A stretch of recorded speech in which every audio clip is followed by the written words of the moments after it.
এটি তো স্পষ্ট যে এই বিডিআর যে হত্যাকাণ্ড, পিলখানা যে ট্র্যাজেডি, সেটির মূল কারণ আসলে ফ্যাসিস্ট হাসিনা, এবং সে পরিকল্পিতভাবে বাংলাদেশকে দুর্বল করার জন্য এবং দুইটি স্বাধীন এবং স্বতন্ত্র বাহিনীকে পরস্পর সম্মুখে দাঁড় করিয়ে বাংলাদেশকে দুর্বল করা, বাংলাদেশের সার্বভৌমত্বকে খর্ব করা, এই উদ্দেশ্যেই কিন্তু ফ্যাসিস্ট হাসিনা এই কাণ্ডটি ঘটিয়েছে। এবং তার ফল কিন্তু এখন পর্যন্ত যারা বিডিআর সদস্য আছেন এবং তাদের পরিবারের যারা সদস্য আছেন তারা কিন্তু ভোগ করছে। তো আমি সেই জায়গা থেকে অনুভব করেছি যে এটি আসলে আমার কিছু করার আছে, এবং আমি মনে করি যে এটি আসলে শুধু আমি নয়, এটি বাংলাদেশের সকল মানুষের প্রাণের দাবি।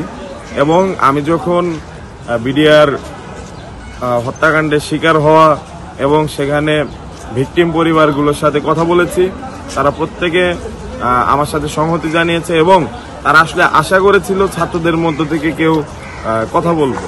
তো আমি সেই জায়গা থেকে নিজের দায় অনুভব করেছি। এই বিডিআর হত্যাকাণ্ড নিয়ে আমি সর্বোচ্চটুকু দেওয়ার চেষ্টা করছি, এবং যতক্ষণ পর্যন্ত না ন্যায় বিচার প্রতিষ্ঠিত হবে ততক্ষণ পর্যন্ত আমার এই লড়াই চলবে। আর আরেকটি কথা আপনাকে বলতে চাই, গত 23 ডিসেম্বর আমার প্রতিবাদের প্রেক্ষিতে এবং সেখানে বাংলাদেশের সমগ্র ছাত্র জনতার প্রতিবাদের প্রেক্ষিতে কিন্তু মূলত এই বিডিআর সরকার চাপে পড়ে এই বিডিআর হত্যাকাণ্ড নিয়ে একটি কমিশন গঠন করে, কিন্তু সেই কমিশনে শুভঙ্করের ফাঁকি আমরা লক্ষ্য করেছি।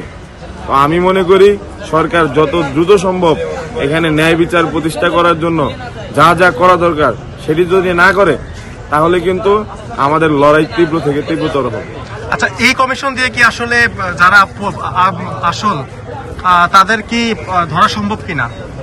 দেখুন, এই কমিশন দিয়ে আসলে যারা মূল অপরাধী তাদের পার পাওয়ার অনেক সুযোগ রয়েছে, কারণ এই কমিশনের যে কার্যপরিধি, সেই কার্যপরিধির ৫ নং ধারায় স্পষ্ট লেখা আছে যে পূর্বের যে যারা অপরাধী হিসেবে পূর্বে যারা ইনজাস্টিসের শিকার হয়েছে বা জেলে আছে কিংবা চাকরিচ্যুত হয়েছে, তাদের এই অপরাধ স্বীকারপূর্বক বা তাদের যে এই শাস্তি সেটি স্বীকার করে নিয়ে নতুন কোনো অপরাধী যদি থেকে থাকে তাহলে সেটিকে তাদেরকে অন্তর্ভুক্ত করার জন্য এই কমিশন কাজ করছে।